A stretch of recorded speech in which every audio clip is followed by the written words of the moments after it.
मेरी शादी होने वाली है। You have become to be a new काम वाली by without any payment. Congratulations. मस्त हो जाएगी लाइफ शादी के बाद।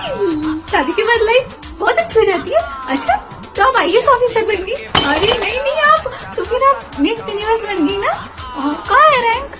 दिख नहीं रहा आंटी। शादी के बाद पढ़ने का परमिशन मिल गया अबे मुझे। ये कौन सा परमिशन होता है बे? मरने के पहले भी बोलेगी उसको हाथ टेक के, पति देव मर जाऊं थोड़ा। हाँ बोले तो टपक लूं थोड़ा, ना बोलूं तो थोड़ा बातचीत कर। मुझे टाइटल चेंज कराने जाना है। मतलब तेरा शादी के बाद टाइटल चेंज होगा? मतलब तेरा सर्टिफिकेट कोई और भी यूज कर सकता है?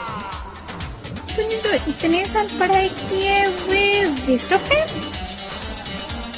मतलब तू बन जाएगी पूजा मेहता से पूजा अग्रवाल। पूजा मेहता को सर्टिफिकेट दे के जाना, शादी कर। मेरी शादी